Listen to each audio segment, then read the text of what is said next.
Good afternoon, everybody. How are everybody's doing this fine afternoon? Y'all, I have a WWE video and I got a lot to say.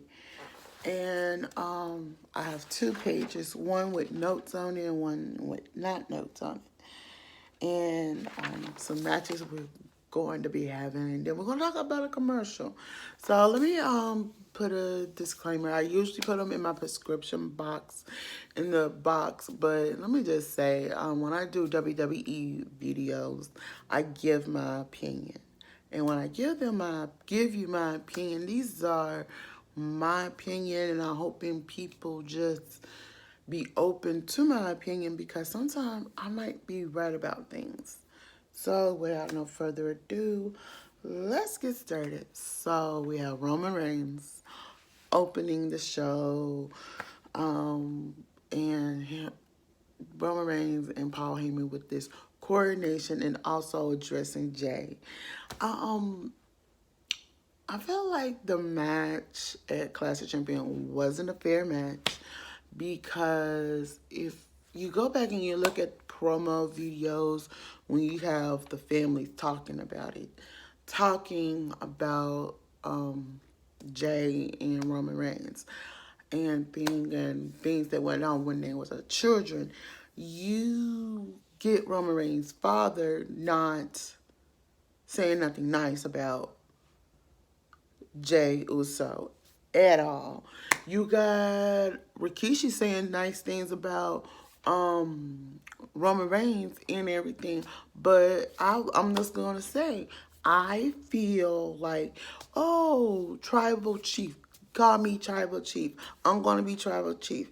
Is this over a tribal chief thing in the family or anything? But this is where I feel, I know The Rock needs to be coming in, and I hope he comes in soon.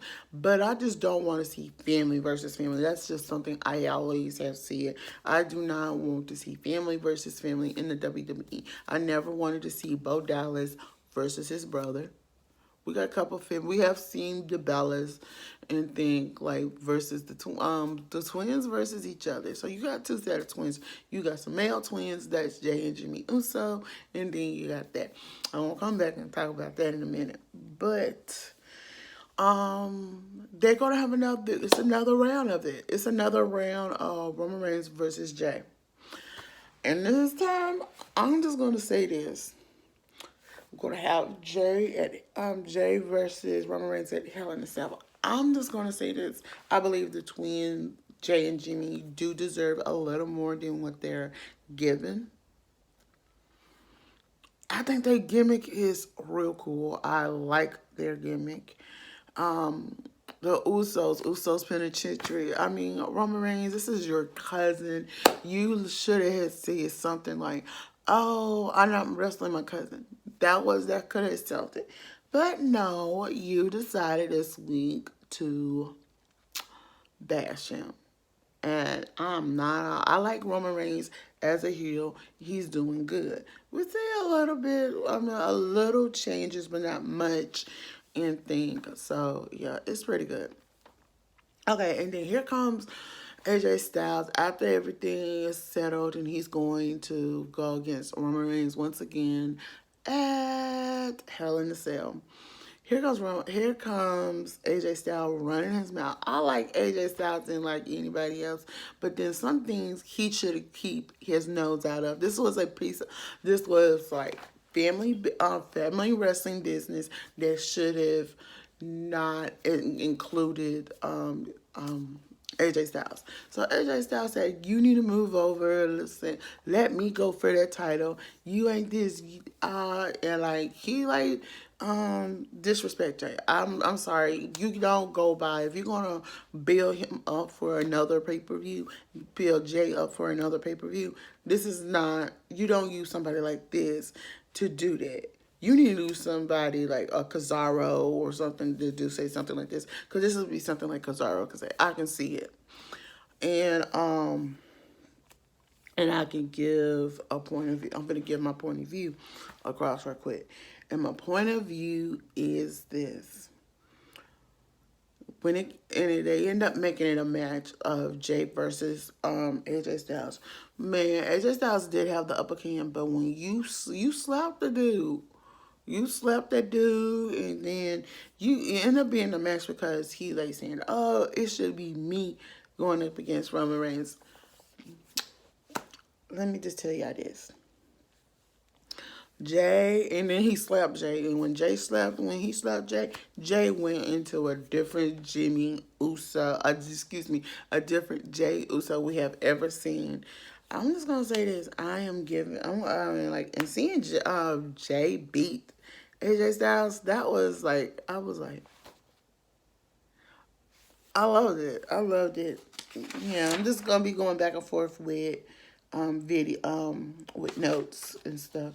So the next one we have is um on the KO show with Alex Bliss, and he's like asking Alex Bliss, and then I'm like going, whoa, whoa, whoa, whoa, whoa, whoa, is the Fiend already got to her already?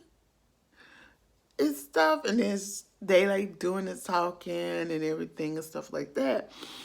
And she goes, "He's here." He go, "Who's here?" And next thing we know, we see Kevin Owens get attacked by the Fiend.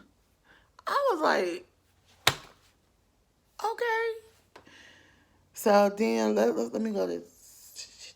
Then we had Sheamus versus Shorty G, and I'm going to talk about Shorty G at the end of this video, so stay tuned. But Shorty G came in. He came in blazing. I'm not going. Oh my God, he's doing good. But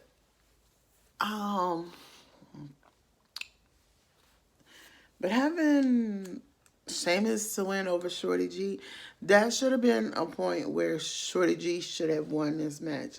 Shorty G should have won this match. This wasn't a fair match at all. And things. So then you have, okay, Brian Corbin, Shinsuke Nakamura, and Cesaro versus Lucha House Party and Matt Riddle. Well, I'm trying to figure out what's going on with Lucha House Party, Mana League, Grand Mana League, and oh my God, I can't think of the other guy name, but in Kalisto, the whole thing. I'm trying to figure out what's going on with them and stuff like that. And Matt Ritter, them, they won and stuff like that. But then it's like Lorado, there we go. Lorado and Carlisto's been getting into it the last few weeks. And I'm going, what's going on? I'm thinking because of the draft, they might be splitting the group up. That's what I'm thinking. And they doing this. To me, I need to know what's going on. We need a clear thing what's going on. But you have Matt Riddle holding back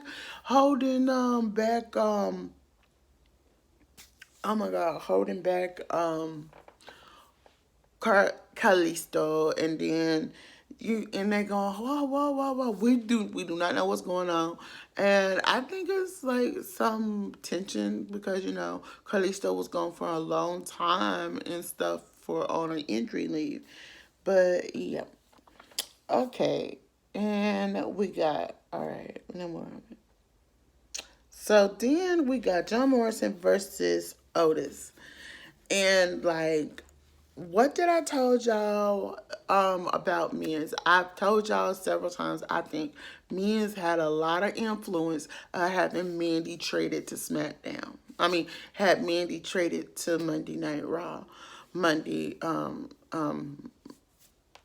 Raw. I think he had a lot to do with it. I'm saying that he had a lot to do with it. But then we got John Morrison versus Otis. Y'all thinking, okay, John Morrison was buried. Okay, so I mean, if you think about last week before, they John Morrison in the midst been trying to go out get Otis Money in the Bank title Money in the Bank contract. Otis won it. So what? You need to find a way to use it for he can use it. That's that. Okay. And my thing is the following. I say him not putting it. I'm just gonna say this. I do not want to see him lose that title belt. Now, Miz and Morrison's been trying to play him all week. Now, I would be so surprised if Tucker comes in and help him, because Tucker is like, nah, you ain't to touch my brother's Money in the Bank contract, and I can see. I wouldn't be too surprised if Otis tried to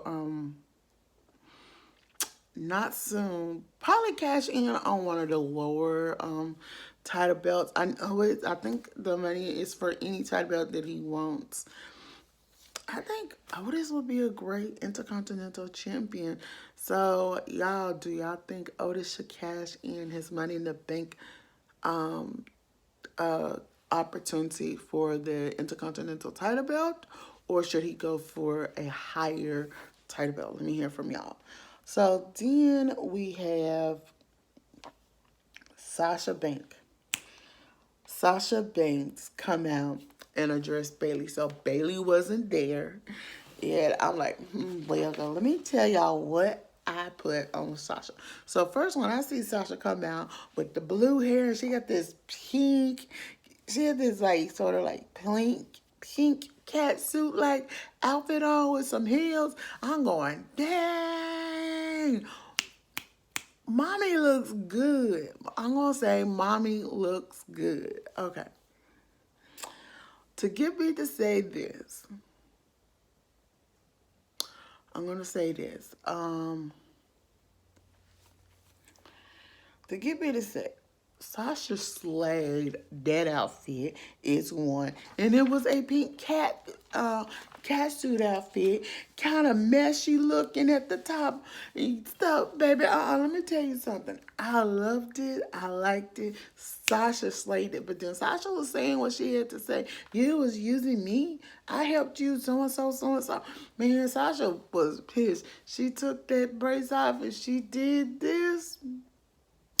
And then when she went to the back, it should have been like and I'm gonna actually say when she went to the back, everybody, all the women should have came out there, came up to her and said, Sasha, are you sure you ready to go up against her? What about your neck? What about it? Should have been Tamina. Tamina should have came up to her and said, are you sure you ready to go out to her after what happened to you, Nick? Are you sure? And she said, Tamina, I respect you, but I'm going after her and I'm going for that title and stuff they said. But to me, I think this is sort of like too soon for her to go for that title, because Nikki Cross needs to go on and get her title belt opportunity, go on and get her title belt and stuff, opportunity and thing. That's just that. Because I mean, yeah, we gotta wait and see. So, yeah. So, then last but not least, so after so we did hear from Big E. Big E came up and he like issued a challenge towards Sheamus. So I'm going to get to that in a minute. But then we got Sami Zayn versus Jeff Hardy for the Intercontinental title belt. Let me tell y'all, I felt like during the whole match, I thought, okay, Jeff was there. He's like, nope, you ain't gonna get one on me. But to me, how it ended, it was let me just say, nice footnote, cheapskate move. Cheapskate move.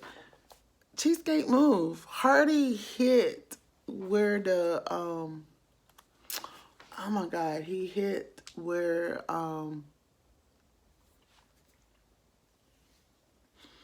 the thing that's usually covered. He hit it. And I understand people probably won't agree with me on this, But Sami Zayn removed it. If you think about it, he removed it when he first came out there. He knew what he did. Do I think Sami Zayn would make a good Intercontinental Champion? No. Because I'm going to tell you something that he did that, oh, that match should have been blatantly restarted on Clash of Champions. Two things. One, one, Sami Zayn should be ashamed of, and two things he should be ashamed of. One, he handcuffed Jeff Hardy through his earring hole with the handcuffs and unabling him to to retain his title. That's one. All right, number two, he handcuffed AJ Styles to the ladder. That's it. To me, from Clash of Champions until last night, both of them cheapskate wins. We need somebody to come in who can beat him. And I'm going to put this thing. I don't know if everybody will agree with me. The reason I'm going to bring Shorty G up again. I think Shorty G would be a great person for that Intercontinental title. And I'm going to get on Shorty G's name in a minute. To me, I think he has the technical skills to beat Sami Zayn. I'm saying that he has the technical skills to beat Sami Zayn. So the question of the day, y'all, do y'all think Shorty G has what it takes to beat Sami Zayn?